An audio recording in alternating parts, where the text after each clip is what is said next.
আসসালামু আলাইকুম রহমতুল্লাহ। আজকের এই ভিডিওতে সবাইকে স্বাগতম। আজকের এই ভিডিওতে আমরা গুরুত্বপূর্ণ একটি নিয়োগ বিজ্ঞপ্তি নিয়ে আলোচনা করব।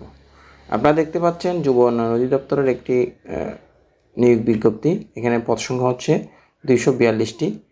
পদের নাম হচ্ছে সহকারী উপজেলা যুব উন্নয়ন কর্মকর্তা। বেতন স্কেল এখানে দেওয়া আছে। শিক্ষাগত যোগ্যতা হচ্ছে কোনো স্বীকৃত বিশ্ববিদ্যালয় হতে দ্বিতীয় শ্রেণী স্নাতক বা সমমান পরীক্ষায় সমমানের ডিগ্রি। বিশেষ দ্রষ্টব্য, যারা পূর্বে এটাতে অ্যাপ্লাই করেছেন আপনারা এটাতে অ্যাপ্লাই করার প্রয়োজন নেই। আবেদন ফর্ম পূরণ ও পরীক্ষায় অংশগ্রহণের ক্ষেত্রে নিম্ন বর্ণিত শর্তাবলী অবশ্যই পূরণ করতে হবে। 23/6/2026 খ্রিস্টাব্দ তারিখে প্রার্থী বয়স 18 বছর এবং সর্বোচ্চ 32 বছর হতে হবে। বয়স প্রমাণের ক্ষেত্রে কোনো এফিডেভিট গ্রহণযোগ্য নয়। সরকারি আধা সরকারি স্বায়ত্তশাসিত প্রতিষ্ঠানে কর্মরত প্রার্থীদের মৌখিক পরীক্ষার সময় অবশ্যই যথাযথ কর্তৃপক্ষের অনাপত্তিপত্র দাখিল করতে হবে। চাকরিরত প্রার্থীদের বয়স শিথিলযোগ্য নয়। নিয়োগের জন্য প্রার্থী নির্বাচন ক্ষেত্রে সংশ্লিষ্ট নিয়োগ বিধি অনুযায়ী লিখিত মৌখিক পরীক্ষা অনুষ্ঠিত হবে। লিখিত পরীক্ষায় উত্তীর্ণ প্রার্থীগণ মৌখিক পরীক্ষায় অংশগ্রহণের জন্য বিবেচিত হবেন। চাকরির জন্য আবেদন আগামী 24/5/2026 খ্রিস্টাব্দ তারিখ সকাল 9টায় হতে 23/6/2026 খ্রিস্টাব্দ তারিখ বিকাল 4টা পর্যন্ত অনলাইনে দাখিল করা যাবে। এরপর হচ্ছে লিখিত পরীক্ষায় উত্তীর্ণ প্রার্থীগণ পরীক্ষার সময় সকল সনদ অনাপত্তিপত্র কাগজপত্রাদি মূল কপি প্রদর্শন পূর্বক প্রতিটি একটি করে সত্যায়িত ফটোকপি দাখিল করতে হবে।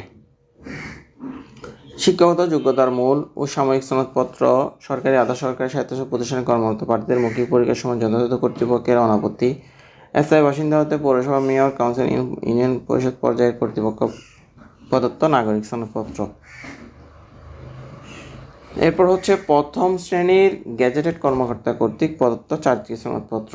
মুক্তিযোদ্ধা যারা কোটা থাকবে তাদের সনদপত্র।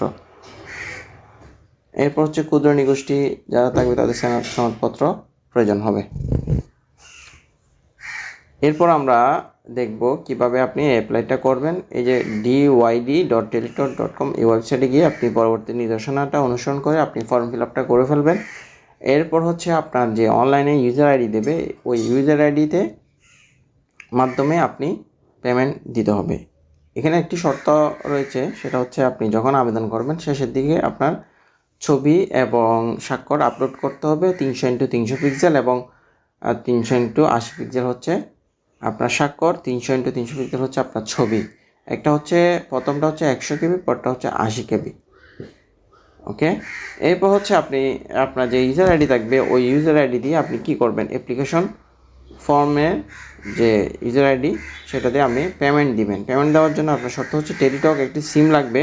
ওই সিমের মাধ্যমে আপনি 150 ব্যাট ট্যাক্স 168 পরবর্তী 72 ঘন্টার মধ্যে জমা দিতে হবে।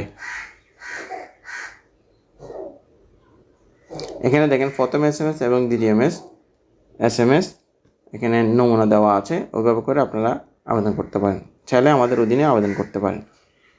এই ছিল আজকের নিয়োগপত্র নিয়ে আলোচনা। সবাই ভালো থাকবেন, সুস্থ থাকবেন। আল্লাহ হাফেজ।